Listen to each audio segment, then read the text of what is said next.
তথ্য প্রযুক্তির মাধ্যমে নারীদের ক্ষমতায়ন প্রকল্প দ্বিতীয় পর্যায়ে তথ্য আপা প্রকল্প নামে যাকে সারা বাংলাদেশে চেনে, তার জনবল আমরা আজকে এখানে অবস্থান করছি। আমাদের আজকে 44তম দিন। আমাদের মন্ত্রণালয় হচ্ছে মহিলা ও শিশু বিষয়ক মন্ত্রণালয়।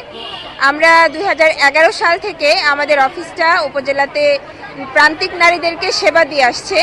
তো এই সেবাগুলো আসলে এমন সেবা যেগুলো কখনো শেষ হওয়ার মতো না।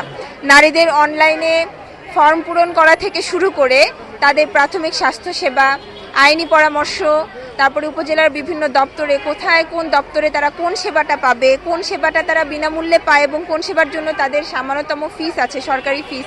এই যাবতীয় তথ্যগুলো আমরা নারীদেরকে দিয়ে থাকি যেন তারা নিজেরা নিজেদেরকে সচেতন করে, আরও উন্নত জীবনযাপনের জন্য নিজেদেরকে প্রস্তুত করে। প্লাস বাল্যবিবাহ, নারী নির্যাতন প্রতিরোধ, এরপরে হচ্ছে বয়সন্ধিকালীন নারীদের যে স্বাস্থ্য, এই ধরনের বিভিন্ন রকম সচেতনতামূলক জিনিসগুলো আমরা প্রতিনিয়ত প্রান্তিক নারীদেরকে জানিয়ে থাকি। তো আমরা যারা এখানে প্রায় 14 বছর ধরে কাজ করছি, কেউ কেউ আছে আমরা 7 বছর ধরে, কারণ আমাদের প্রকল্পটা দ্বিতীয় পর্যায়ে শুরু হয়েছে 2018 সাল থেকে। এই 14 বছর ধরে আমরা প্রায় 3 কোটিরও বেশি নারীকে আমরা কিন্তু তথ্য সেবা দিয়ে নিয়ে এসেছি এবং এখনো সেই কার্যক্রম চলমান।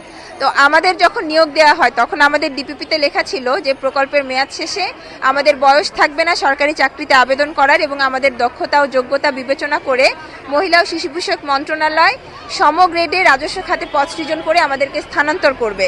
তো সেই দাবিটা আমরা এটার পূরণ হতে দেখিনি। এই 7 বছরে আমরা দেখিনি কখনো আমাদের মন্ত্রণালয় বা আমাদের প্রধান কার্যালয় এই ব্যাপারে কোনো পদক্ষেপ নিয়েছে। তো আমরা সবশেষে নিরুপায় হয়ে আজকে রাস্তায় 44 দিন যাবত অবস্থান করছি আমাদের এই দাবি নিয়ে যে আমাদেরকে ডিপিপিতে উল্লেখ করা যে কথা ছিল সেই প্রতিশ্রুতি মোতাবেক আমাদেরকে রাজস্ব খাতে পদ সৃজন করে স্থানান্তর করা হোক, এবং আমাদের এই 7 বছরে বিভিন্ন সময় বিভিন্নভাবে বেতন কর্তন করা হয়েছে, বিভিন্ন ভাতা কর্তন করা হয়েছে। তো সেই অর্থগুলো আমাদেরকে অবিলম্বে পরিশোধ করা হোক, এটা আমাদের দ্বিতীয় দাবি। এবং তৃতীয় দাবি হচ্ছে, আমরা জানি রাজস্ব নেওয়া প্রসেসিংটা এত সহজ না, এটা সময় সাপেক্ষ। তো অন্তত আমাদেরকে এভাবে রাস্তায় ফেলে না রেখে সরকার বা রাষ্ট্র যেন আমাদের সাথে একটা আলোচনায় বসে, নেগোসিয়েশনে বসে এবং একটা রোড ম্যাপ দেয় যে তোমাদেরকে নিয়ে এভাবে আমরা কাজ করতে যাচ্ছি বা তাদের পরিকল্পনা কি, একটা লিখিত প্রজ্ঞাপন দিয়ে অন্তত আমাদের একটা অবস্থান তৈরি করে দিক।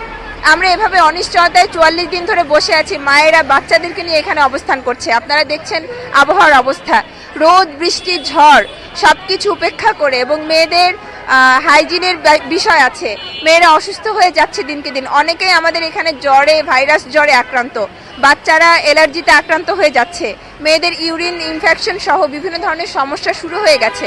এই 44টা দিন আসলে কম কথা না।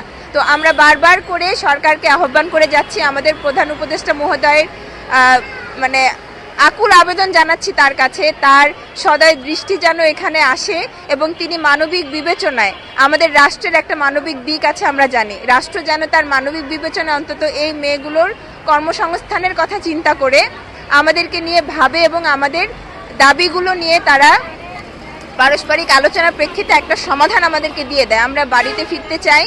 আমরা আমাদের কর্মস্থলে যে প্রান্তিক নারীরা আমাদের উপর নির্ভরশীল, প্রতিনিয়ত আমাদেরকে নক করে যাচ্ছে তাদের বিভিন্ন প্রয়োজনের জন্য, সমস্যার জন্য, আমরা চাই কর্মস্থলে ফিরে তাদের সেই সেবাগুলো তাদেরকে যেন আমরা নির্বিঘ্নে দিতে পারি। রাষ্ট্র আমাদেরকে অন্তত এতটুকু দয়া করুক।